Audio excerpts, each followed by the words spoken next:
Hello বন্ধুগণ, আমি সাইলাস হালদার। সবাইকে আমার ডাটা সায়েন্স বাংলা চ্যানেলে স্বাগত জানাচ্ছি। আজকে আমরা বায়াস এবং ভ্যারিয়েন্স নিয়ে আলোচনা করব। বায়াস ভ্যারিয়েন্স ট্রেড অফ এই বিষয়টা কি কাজে লাগে। এটা এক ধরনের পদ্ধতি। মূলত যে মডেলগুলো নিয়ে আমরা কাজ করি, লিনিয়ার রিগ্রেশনের মডেলই ধরে নেন। লিনিয়ার রিগ্রেশনের যে সমস্ত মডেল নিয়ে আমরা কাজ করে এসেছি, এগুলোকে পারফেক্টলি যাচাই বাছাই করা, অর্থাৎ এগুলোর পারফরমেন্সটা কেমন হচ্ছে সেটা তুলে ধরাই হচ্ছে বায়াস ভ্যারিয়েন্স ট্রেড অফের কাজ। এখন আমরা বায়াস ভ্যারিয়েন্স ট্রেড অফটা একটু ভালো করে বোঝার চেষ্টা করি। বায়াস মানে হচ্ছে বাংলা কথায় পক্ষপাতিত্ব, ভ্যারিয়েন্স মানে পরিবর্তনশীলতা। আর আপনি যদি প্রোগ্রামের ভালো চান, মডেলের ভালো চান, অবশ্যই এই জিনিসটা আপনাকে জানতে হবে কিংবা শিখতে হবে। আমরা শুরুতে বায়াস নিয়ে আলোচনা করব। তো বায়াসটা কি, ধরেন এরকম একটা চিত্র আঁকলাম, চিত্র এঁকে কিছু ডেটা পয়েন্ট আমরা এর মধ্যে দিয়ে দিলাম। ধরেন এরকম ডেটা পয়েন্ট, এরকম ডেটা পয়েন্ট, তারপর এরকম কিছু ডেটা পয়েন্ট রয়েছে, এরকম ডেটা পয়েন্ট রয়েছে। ডেটা পয়েন্টগুলো এইভাবে এভাবে এখানে বিস্তৃতভাবে রয়েছে। তো এরকম অনেকগুলা ডাটা পয়েন্ট। তো এখন আমার মনে চাইলো আমি একটা ঘেচাং করে মাঝখান দিক দিয়ে একটা লাইন টেনে দিলাম আর বলে দিলাম যে y is equal to mx plus B.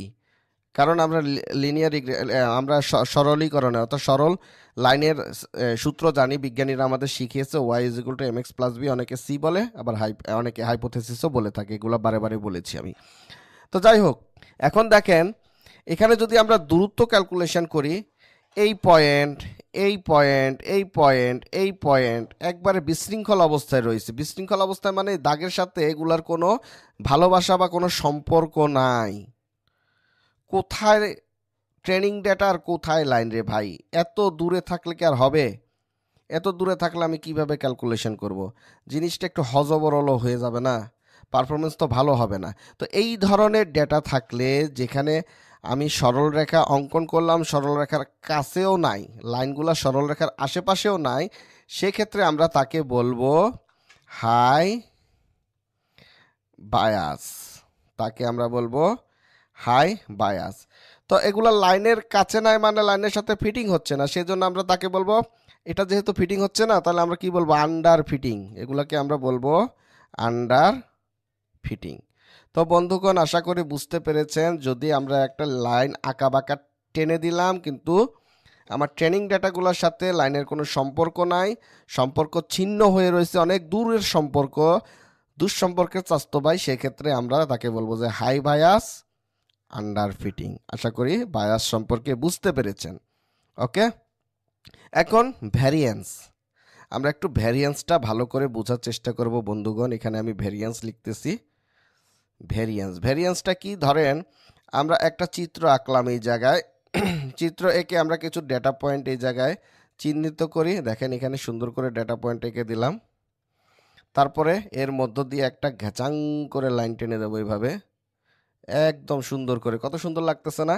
এই ট্রেনিং ডেটাগুলার একদম মাঝ বরাবর কি কইছে, ডাকটা চলে গেছে। আর আমি কি বলতেছি? y is equal to mx plus b, আমাদের বিজ্ঞানীরা শিখাই দিছে। তো এখন আপনি এত সুন্দর করে ট্রেনিং ডাটার উপরে কাজ করলেন এবং পারফরমেন্স কি খুব ভালো, হাই। আপনার পারফরমেন্স হাই, আপনার মডেলের পারফরমেন্স হাই। কিসের উপর বেস করে? ট্রেনিং ডাটার উপর। বুঝছেন কিন্তু ভাই, ট্রেনিং ডেটার উপর বেস করে আপনার মডেলের পারফরমেন্স খুবই ভালো ভাই, ফ্যান্টাস্টিক একদম। মানে দাগে এই ডেটা সেটগুলোর মাঝখানে মাঝখানে চলে গেছে। এটা কি? Training data. সবগুলো হচ্ছে ট্রেনিং ডাটা। এই ট্রেনিং ডাটার মাঝ বরাবর চলে গেছে। কিন্তু যখন আপনি নতুন কোনো ডেটা নেবেন, এটার এগেনস্টে ডেটা আপনি জেনারেট করবেন, তখন তো ভাই এই জায়গাটায় ডেটাগুলো জেনারেট হবে। তো আপনার ট্রেনিং ডেটার সাথে এটা কি হয়ে গেল? মিক্সড হয়ে গেল না? ট্রেনিং ডেটার উপর এটা ওভারল্যাপ হয়ে গেল না ভাই? কি বিচ্ছিরি লাগতেছে না? এমনি ভিজুয়ালি তো বিচ্ছিরি লাগতেছে, তাই না? তাহলে এটাকে কি বলবো আমরা? Over fitting. মানে বেশি ফিটিং হয়ে গেছে গা, একবার ওভার হয়ে গেছে গা। এটার আমরা ওভার ফিটিং বলতে পারি না? অবশ্যই ওভার ফিটিং বলবো। এবং এই ধরনের প্রেক্ষাপটকে আমরা বলবো হাই ভ্যারিয়েন্স। তাহলে বন্ধুগণ, আমরা হাই বায়াস আন্ডার ফিটিং এবং হাই ভ্যারিয়েন্স ওভার ফিটিং এই দুটো জিনিস আমরা মোটামুটি ক্লিয়ার হয়ে গেলাম ভাই।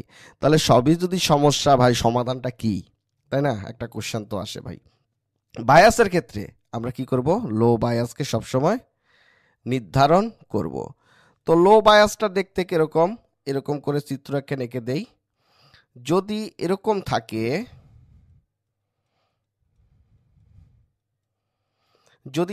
থাকে, লাইন যদি ঠিক, আমি একটু কালার চেঞ্জ করে লাইনটা টানি, তাহলে আপনাদের বুঝতে সুবিধা হবে। সাদা সাদা কালি নেই।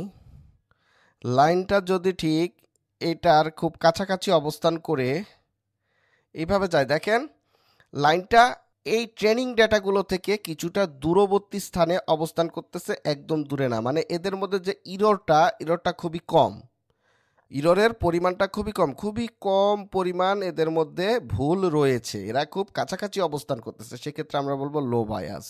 এবং এই অবস্থায় থাকলে আমরা তাকে বলবো লো ভ্যারিয়েন্স। তো কোনো মডেলে যদি লো বায়াস এবং লো ভ্যারিয়েন্স বিদ্যমান থাকে, তাহলে সেই মডেলকে আমরা বলবো পারফেক্ট। ওকে। আর যদি আপনি এরকম ওভারফিটিং হয়ে গেছে, সেটারে যদি আপনি অ্যাকুরেসি 1 পান, ট্রেনিং ডাটার উপরে অ্যাকুরেসি 1 পাইয়া আপনার ম্যানেজারের সামনে যায় বুক ফুলাইয়া কন যে স্যার আমি তো কাম করে লাইছি, কি করছি, একবারে লাইন টাইনে ফেলাইছি অ্যাকুরেসি 1, আপনার ম্যানেজার বলবে রাস্তা মাপেন, কারণ আপনার এখানে ওভারফিটিং হচ্ছে। তো বন্ধুগণ, আশা করি আপনারা বায়াস ভেরিয়েন্স ট্রেড অফ আপনারা বুঝতে পেরেছেন। যখন লো বায়াস এবং লো ভেরিয়েন্স প্রকাশিত হবে, যখন আপনার মডেলটা লো বায়াস এবং লো ভেরিয়েন্সের মধ্যে থাকবে, তখন আমরা মডেলটাকে পারফেক্ট হিসাবে ব্যাখ্যা করব এবং এটাকেই আমরা বলি বায়াস ভেরিয়েন্স ট্রেড অফ। আশা করি আপনারা বিষয়টা বুঝতে পেরেছেন। তো বন্ধুগণ, আজকে যদি আমার ভিডিওটা ভালো লাগে অবশ্যই লাইক কমেন্ট শেয়ার করবেন, সাবস্ক্রাইব করবেন, আমার সাথে সাথে থাকবেন এবং বেল আইকনে ক্লিক করে রাখবেন নোটিফিকেশন আসার জন্য, কারণ আমি মেশিন লার্নিংয়ের উপরে বাংলায় অনেক ভিডিও দিব, আপনাদের একবারে শিক্ষিত করে ছাড়বো। আপনারা অবশ্যই জানেন, ভালো জানেন, আমার চেয়েও ভালো জানেন, কিন্তু আরও ভালো জানবেন। তো আমার জন্য দোয়া করবেন। সবাই ভালো থাকবেন। ধন্যবাদ।